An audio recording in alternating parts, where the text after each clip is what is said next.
পরীক্ষা করে দেখারও মানে সময় তাদের কারণ নেই। আজকে আমার এই কথার উপর ভিত্তি করে কালকে যদি ইউটিউবে বা কোনো জায়গায় ছড়িয়ে দেওয়া হয় যে আমি ধর্মের বিরুদ্ধে কোনো কথা বলেছি, এটিও আমার বিরুদ্ধে কাজ করা যেতে পারে। এই বিষয়টিকে আপনি কিভাবে দেখছেন আমরা একটু শুনবো। আমরা একটা বিরতি নিয়ে ফিরছি আপনার কাছে।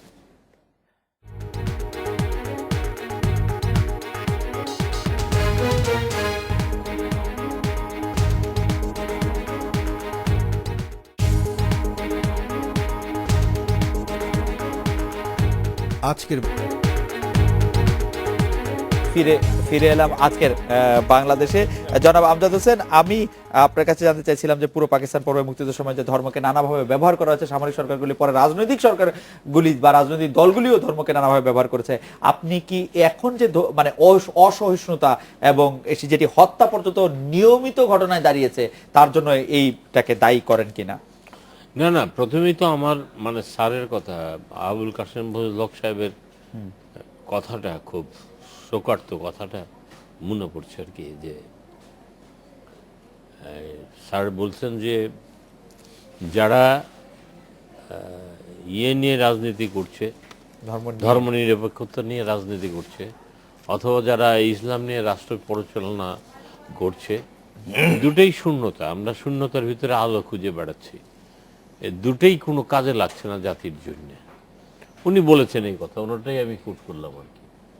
আর আপনি যেটা বলেছেন যে পূর্ব পাকিস্তানের ব্যাপারে, যে আমরা যে যুদ্ধের সময়, সে তো একটা ভয়ঙ্কর পরিস্থিতি।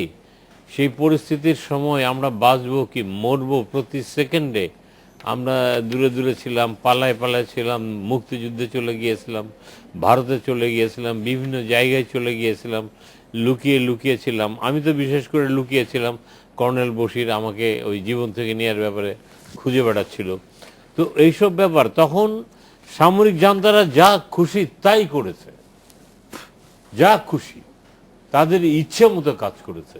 পরবর্তীতে রাজনৈতিক দলগুলো তাহলে সেখান থেকে তো উদ্ধার পায় নাই, এবং উদ্ধার পায় নাই, এবং ধর্মকে নানাভাবে ব্যবহার হ্যাঁ করেছে। উদ্ধার পায়ই নাই।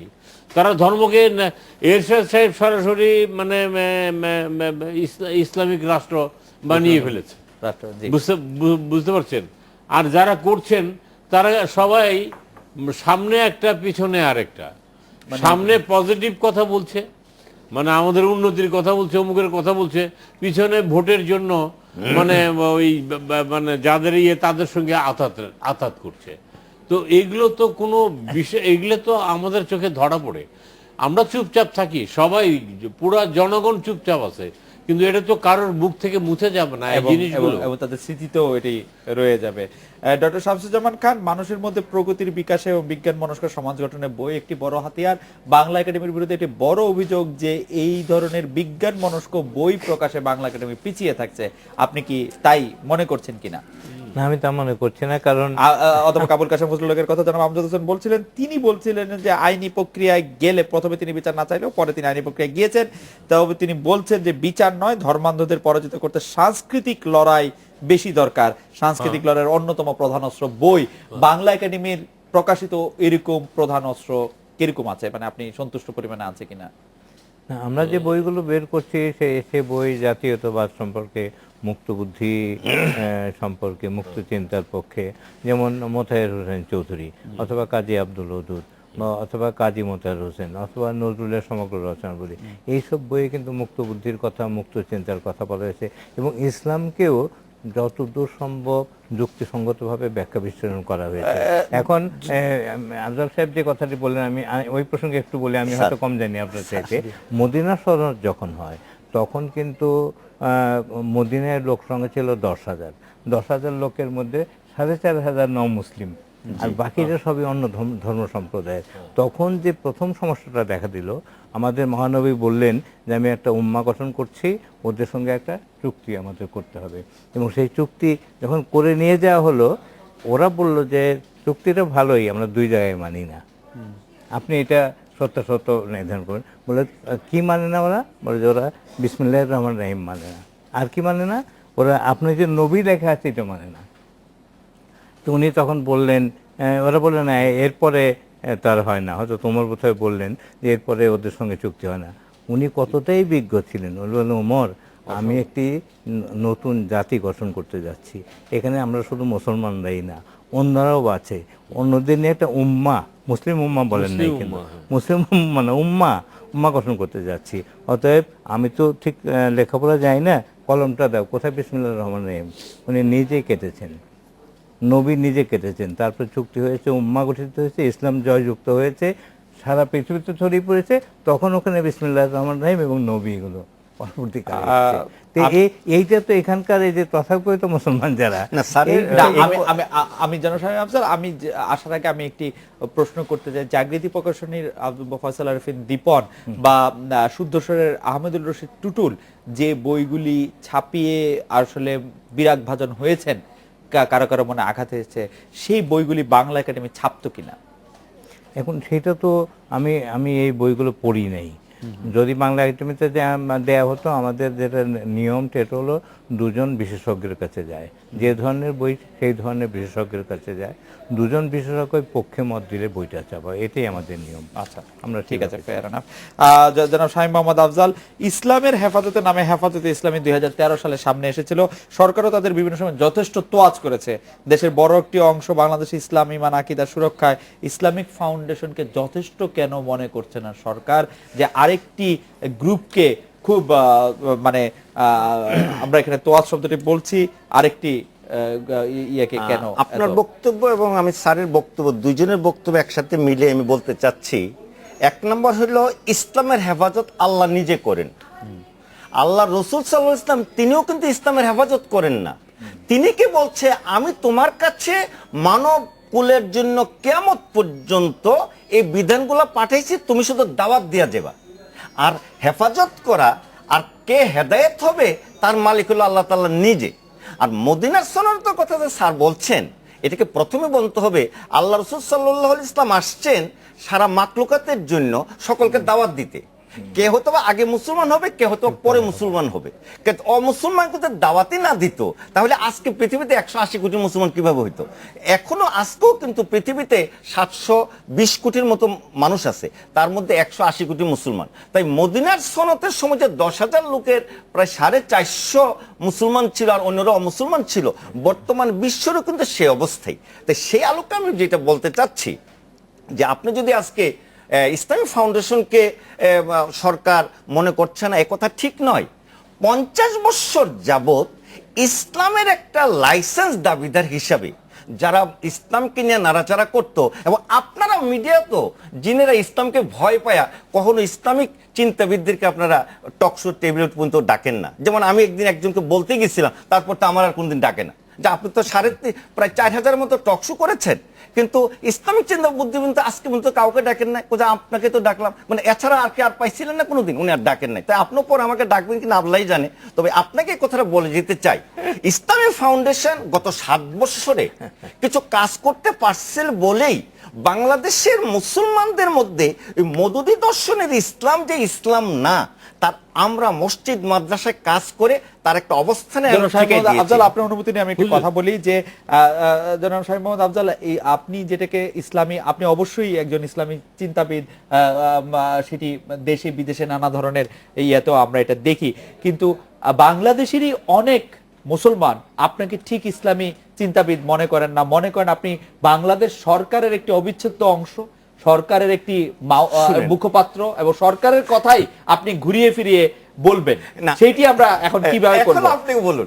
আমি ছাত্র জীবনে করতাম রাজনীতি, জি, আর কর্মজীবনে 34 বছর করছি বিচার কার্য। আর এই 34 বছরের মধ্যে 7 বছর ছিলাম ফাউন্ডেশনের ধর্মীয় চিন্তাবিদদেরকে নিয়ে একটা কাজ করার সুযোগ পেয়েছি। কিন্তু আমি যে প্ল্যাটফর্মে আছি সেইখানের 80% ছিল এক সময় মওদুদি জামাতের লোকজন। তার থেকে যে 20% যারা ছিল তাদেরকে নিয়ে আমি 7 বছর কাজ করে এখন বাংলাদেশে নয় সারা বিশ্ব পর্যন্ত তার একটা অবস্থানে আমরা আয়না ঠেকাইছি, যে না বাংলাদেশে আসলেও কিছু প্রকৃত মুসলমান আছে। এটার কারণটা হলো এই, এখন যাদের বয়স 60, তাদের এর নিচে যা আছে সকলেই এই প্রজন্মের এডুকেশন, আর 60-এর ঊর্ধ্বে যারা মুরব্বী হয়ে গেছেন তারা এই জন্য এই লোকগুলাকে একটু শেষ করে দেয়। এই প্রজন্মের এডুকেশনের মধ্যে তারা ইসলাম শিখছেন ওই রাজনৈতিক ইসলাম, এবং তারা কোরআন হাদিস সঠিকভাবে পড়ে নাই, সেই দলটাই সারাটা দেশকে তারা ছায়া আসছে। এখন তাদের মাঝখানে সে দর্শনিজমের এডুকেশন এবং নবী করিম সাল্লাল্লাহু আলাইহি ওয়াসাল্লাম শুরু করে সাহাবায়ে তাবে তাবিনদের মাধ্যমে কোরআন হাদিস যারা জানে, এলেম অর্জন করে এবং আমল করে, তারাই যে দিনের দাওয়াত দিবে, তার পরিবর্তে যে নতুন একটা ইসলামের নামে এসে গেছে, এটা সারাটা দেশ ছায়া ফেলছে। আচ্ছা, আমি সঙ্গে তাদের বিরুদ্ধে যদি আমাদের কিছু কাজ করার সঙ্গে কথা বলতে চাই। উনি যে কথাগুলো বললেন সব ঠিক আছে, কিন্তু বাংলাদেশের ইসলামিক পড়াশোনা মানে যেভাবে আমাদের ডেভেলপ করার কথা ছিল, ইউনিভার্সিটি করার কথা ছিল, যেভাবে প্রতিটি মাওলানা মুসল্লিকে সমস্ত ইসলাম সম্পর্কে মানে জানার কথা ছিল, ইভেন কি ইংরেজিতে মানে মুখস্থ করার কথা ছিল, ইংরেজি বই পড়ার কথা ছিল, যেভাবে আগে আলিগড় বিশ্ববিদ্যালয় থেকে লেখাপড়া করে আসতো, এখন তো আলিগড় বিশ্ববিদ্যালয়ের প্রশ্নই ওঠে না। এখন এখানে সেখানে পড়তেছে, মাদ্রাসায় পড়তেছে, ইতিমখানায় পড়তেছে, একটা বিশ্ববিদ্যালয়, দুটো বিশ্ববিদ্যালয়, তিনটে বিশ্ববিদ্যালয়। তো এখন বাংলা একাডেমি কতটা উদ্যোগ নিচ্ছে? না, আমরা এই বিষয়ে বলতে চাই, যেমন জাস্টিস সাইফুর রহমানের কোরআন সূত্র আমরা চেপেছি, তারপর কোরআন সূত্র তো ছাপা হয়েছে, কাজী আব্দুল ওদুদের যে আমি বলছি যে বিশ্বের সেই রচনা মানে সেটে আছে। এখন বিশ্বের ইসলামী চিন্তাবিদদের মধ্যে মানে শুভবুদ্ধি সম্পন্ন বিজ্ঞানসম্মত চিন্তা যারা করেন, তাদের মধ্যে তুরস্কের ফেতুল্লাহ গুলেন খুব বিখ্যাত, এবং ফেতুল্লাহ গুলেন বিশ্বব্যাপী তার দর্শন চর্চা এবং মানুষের এই যে সংলাপের মধ্য দিয়ে সামনের দিকে এগিয়ে যাওয়া, এই বিষয়টার উপর জোর দিচ্ছেন। তা আমরা গুলেনের বই এখনো অনুমতি পাই নাই, তবে তার উপর একটি আলোচনার ব্যবস্থা বাংলা একাডেমির উপর আমরা করব, এবং এই জন্য আমরা মোহাম্মদ জমির, যিনি এই বিষয়ে মোটামুটি লেখাপড়া করেছেন, তাকে একটু অনুরোধ করেছি, তার উপর একটা কাজ আমরা করতে চাই। আর পাকিস্তানেরও একজন বিশেষজ্ঞ আছেন, যিনি ইসলাম টুডে এই নামে একটা বই লিখেছেন। এমনকি পাকিস্তানে একজন মৌলানা আছেন আব্দুল সত্তার ইদি, যিনি ইসলামকে মানবিকতার দৃষ্টিতে এবং সকল মানুষের প্রতি শ্রদ্ধার দৃষ্টিকোণে দেখে থাকেন। আমরা এইসব বই ছাপার ব্যাপারে পুরো বই ছাপতে পারিনি, কিন্তু কিছু লেখালেখি আমাদের কিন্তু বাংলা একাডেমি থেকে ছাপা হয়েছে, এবং এই ব্যাপারে আমরা আগ্রহী। বিশেষ করে আকবর এস আহমদ, যিনি ইবনে খালদুন অধ্যাপক মার্কিন যুক্তরাষ্ট্রে ইসলামী চিন্তার ক্ষেত্রে, তার বই ছাপার ব্যাপারে আমাদের আগ্রহের কোনো অভাব নাই, কিন্তু তারা যে ধরনের রয়্যালটি চায়। এখন যেমন রেজা আসলান যিনি ইরানি বংশোদ্ভূত, কিন্তু মার্কিন যুক্তরাষ্ট্রে বাস করছেন, সারা পৃথিবীতে মুসলমানদের যে ভাবমূর্তি, সেই ভাবমূর্তির ক্ষেত্রে তিনি যুক্তি দিয়ে আসলে অনেকের সাথে কথা বলছেন। তার লেখা অনেকগুলি বই আসলে আছে, আমরা কি সেগুলিকে বাংলায় আসলে অনুবাদ? হ্যাঁ, ভালো অনুবাদ যদি পাই তাহলে আমরা অবশ্যই ছাপবো। আমরা তো চাই, এখন বোঝার সময় এসে গেছে যে ইসলামকে গভীরভাবে বোঝা, বহুমাত্রিকভাবে বোঝা, এবং আমাদের নবীর যে ইসলাম, সেই ইসলামের একটা চর্চা করা। জি, আমি স্যারের কথার আগে ওনার কথা সূত্র ধরে কিছু বলতে চাই। জি, যেমন আপনি এবং আমি জন্মের পরে মা বাবার কাছ থেকে পরিবেশ প্রকৃতির মাঝখানে ইসলাম যতটুকু শিখেছি, এবং আমি আমার ঘরে আমার ছেলে মেয়ে, পিতা মাতা, শ্বশুর শাশুড়ি এবং স্ত্রী, সমাজের তাদের যে ভালো কাজটা আমার ভালো লাগে, এটার বেশিরভাগ দেখা যাবে কোরআন হাদিসের সম্পর্ক আছে। সেই জিনিসগুলাকে আপনারা এই চলচ্চিত্রে যদি তুলে আনতে পারতেন, তাহলে আপনার এই ইরানি চলচ্চিত্রের কাছাকাছি অনেকটা যেতে পারতেন, আর আমাদের দেশের ওই যে সমস্ত সিনেমা হলগুলো আছে এগুলো বন্ধ হতো না। কারণ আপনারা বেশিরভাগই দেখা যাচ্ছে বাংলাদেশের যে কিছু যুবক শ্রেণীর লোকদেরকে একটু ভালো শান্তি দেওয়ার জন্য বা কিছু আনন্দ দেওয়ার জন্য কিছু কাজটা বেশি হয়ে গেছে, ব্যবসা। কিন্তু যেন শামীম মোহাম্মদ আফজাল একটা দীর্ঘ সময় পর্যন্ত, যখন আমরাও ছোট ছিলাম, আমি 42, আমি যখন ছোট ছিলাম তখনই তো শুনেছি যে আসলে অনেকেই বলছেন যে টেলিভিশন দেখা, সিনেমা দেখা সেটা তো হারাম, দেখা যাবে না, সেই জন্য তো ওদেরকে বলছিলেন যে যেহেতু তারা ব্যবসার স্বার্থে ওইদিকে যাচ্ছে, এখন কিন্তু হারাম বলছে না, টেলিভিশন এখন ঠিক আপনার ভালোভাবে সিনেমা হলে ভালো চলছে না। আর এখন যারা ইসলামের ধারক বাহক জি। তারা বরঞ্চ যেহেতু তারা ইসলামকে নতুন একটা দিকে নিয়ে যেতে চাচ্ছে, সেই জন্য ওই দিকে তারা নজর নেয়, বরঞ্চ সঠিক ইসলামে যারা চর্চা করে তাদের বিরুদ্ধে তাদের নজর। আর স্যারের বক্তব্যের সাথে আমি বলতে চাই, ইসলামী ফাউন্ডেশন এই পর্যন্ত প্রায় 4000 বই প্রকাশ করেছে এবং মৌলিক বই দ্বিতীয় তৃতীয়বার অনুবাদ ছাড়া মৌলিক বই আছে আমাদের প্রায় 2500-2600। এর মধ্যে প্রায় 400 থেকে 450 বই আমরা বহির্বিশ্বের বিজ্ঞ ইসলামিক চিন্তাবিদদের বই আমরা প্রকাশ করেছি এবং এই বইগুলা প্রকাশ করতে আমরা যা খরচ হয় 25% সবসময় ভর্তুকি দেই, অন্যান্য পাবলিশাররা যেন এই বই দেখে তারা কিছু কাজ করতে পারে এবং আমাদের বইকে কিছু যদি সহযোগিতা অন্যরা নেয় আমাদের আইনগত কোনো বাধা রাখি না। আচ্ছা, আপনাকে- মানে এই যে বঙ্গবন্ধু যে ইসলাম ফাউন্ডেশন করে গেছেন, এই ইসলাম ফাউন্ডেশন পৃথিবীর যতগুলা ইসলামিক প্রকাশনা আছে তার মধ্যে প্রথম কাতারে কিন্তু একটা স্থান তারা দখল করে নিয়েছে। জনাব আচ্ছা, শামীম- আপনাকে একটা কথা বলি, আমি একটা জিজ্ঞাসা করি, এমনি জানতে চাই। জি বিষাদ সুন্দর যদি ছবি করতে চাই, জি তাহলে কি আমাদের ইসলামিক সম্প্রদায় বা আমরা যারা মুসলমান তারা কি পারমিশন দেবে? শুনেন, বিষাদ সুন্দর কিন্তু কিছু কিছু মানে বিষাদ আছে, সিন্ধু তো সংযুক্ত আছে, না, বিষাদ সিন্ধু তো- আবেগ আছে। না, বিষাদ সিন্ধু তো উপন্যাস, বিষাদ সিন্ধু কিছুতেই ঐতিহাসিক বই নয়। না, দেয় না পারমিশন, সেটাই না, বলছি। তা আপনার যেখানে বিষাদ সুন্দর কিছু যদি যেটা নাকি আবেগ কিছু বেশি নিয়ে আসছে, আপনার সেটার দরকার নাই। আপনি আপনার পারিবারিক 50 বছর জীবনী নিয়ে আপনার ছেলের সাথে আপনি কি করেছেন, মেয়ের সাথে কি করেছেন, আপনি এরকম একটা বই না না, দেখেন যে আমরা সবাই না, দেখি। না, আই এম সরি, বিষাদ সিন্ধুর তো প্রথম পর্বেই হলো মুয়াবিয়ার ব্যাপারটা। জি। তারপরে ওখান থেকে আস্তে আস্তে এরা না, আমার মনে হয় যে বড় হলো। আমার মনে হয় না যে এটা ওদিকে- ইসলামিক যারা ক্লেরিক আছেন তারা এটাকে খুব ইয়ে দিবেন। আমি একটি বিশেষ করে প্রসঙ্গে মস্তক আকাশের দিকে উঠে গেল, এই না ধরনের না, বিষয় ওগুলো তো থাকার জন্য- ফিল্মে তো হ্যাঁ। ফিল্মিক করতে গেলে অন্যরকম হবে, ওইরকম যা যা আছে ওইরকম তাই তো হবে না।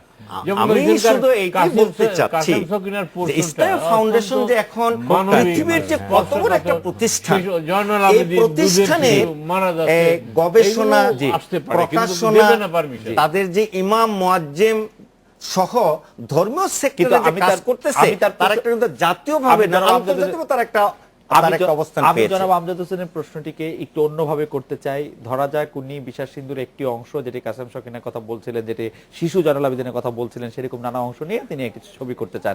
সেই পারমিশন দেওয়ার অথরিটিটা আসলে কে? আপনি কার পারমিশন পেলে আপনি মনে করবেন যে ছবিটা আপনি করতে পারবেন? ইসলামিক ফাউন্ডেশন সেই পারমিশন দিলেই কি আপনি যথেষ্ট মনে করবেন?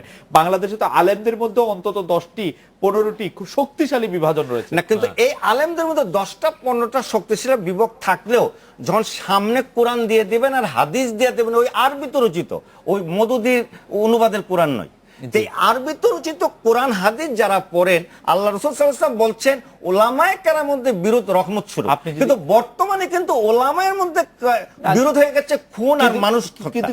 এইটা হলো কিন্তু আমি জ্ঞানের অভাব। হাদিসই যদি শুধু সামনে রাখি তাহলে কি আমরা ঠিক সিনেমাটা করতে দিতে পারবো? আমি তো মনে করি পারবো, কারণ ইসলাম কোরআন হাদিস পারবেন মধ্যে ইসলাম কিন্তু এটি বোধহয় না, ওটা আপনি- আমার কথা এখানে যদি আমি বলি জি। ইসলাম একটা পরিপূর্ণ জীবন বিধান, তাহলে ইসলামের একটা সাংস্কৃতিক জীবন আছে। এই মনে করেন আমার এই সুন্দর ড্রেস, এটা তো একটা সুন্দর একটা আবেদন আছে, আমার টুপির একটা আবেদন আছে, না। আমার দাড়ির একটা আবেদন না, না, আছে। সেটা ঠিক তাই আছে। সেই জন্য কিন্তু আমি এই ইসলামের আমি জীবন জানি যে ডক্টর বিধানের মধ্যে শামসুজ্জামান খান ইসলাম এবং মধ্যযুগ নিয়ে বিস্তর গবেষণা করেছেন, সেজন্য আমাদের হাতে সময় নেই। আমি একটু ডক্টর শামসুজ্জামান খানকে শুনতে চাই যে আসলে যদি জনাব আমজাদ হোসেন একটি চলচ্চিত্র বানাতে চান যেটি একটি ইসলামের কাহিনী নিয়ে, ইসলামের ইয়ে নিয়ে, সেটি উনি আসলে কার কাছ থেকে আমি পারমিশন মনে পাবেন? করি পাবেন না, বর্তমানে সন্ত্রাস জঙ্গি বন্ধের একটা বড় মেকানিজম হবে এই টেলিভিশন এটা permission আর তো এই ইসলামিক সমস্ত ফাউন্ডেশন থেকে চিত্রজগৎ। নিতে হবে। তারা না, যদি না, না, ইসলামিক ফাউন্ডেশন না, নেওয়াটা যথেষ্ট হবে কিনা? ইসলামিক আমাদের ফাউন্ডেশন পড়ে না, আগে আমি- আমাদের সেন্সর বোর্ড। না, না, সেন্সর সে- আপনি ঠিক আছে, ইসলাম ঠিক আছে, ধর্মের সবচেয়ে- আমাদের আমি একদমই সময় শেষ। এখানে আমি জি, একটা কথা একটু জি, বলি, জি। আমাদের মূলধারার বুদ্ধিজীবীরা সবাই কিন্তু মাদ্রাসা থেকে বেরিয়েছেন। এটা ডক্টর মোহাম্মদ এনামুল হক, আবুল ফজল, শওকত ওসমান, কুদরাতে খুদা, আবু জাফর শামসুদ্দিন, তারপর আব্দুল শাকুর, এরা সবাই কিন্তু ইসলামী শিক্ষা থেকে বেরিয়েছে। তার মানে ইসলামী শিক্ষাতে এক সময়ে অত্যন্ত গুরুত্বের সঙ্গে মানবিক দিকটা আপনি যাদের কথা বলেছেন তাদের প্রত্যেকেই মন এবং মননে অসাধারণ ছিলেন, অসাধারণ চিন্তাবিদ ছিলেন, এবং তারা মনে হয় না এরকম কোনো কুপমণ্ডলতার এখন মধ্যে ইসলামী নিজেকে শিক্ষা ছেড়েছেন। কি হচ্ছে, কতটা অবনমন জনাব আমজাদ হোসেন, জনাব শামসুজ্জামান খান, জনাব শামীম আফজাল, আপনাদের অনেক ধন্যবাদ। এই ছিল আজকের বাংলাদেশে দেখা হচ্ছে আগামীকাল এই সময়। শুভরাত্রি।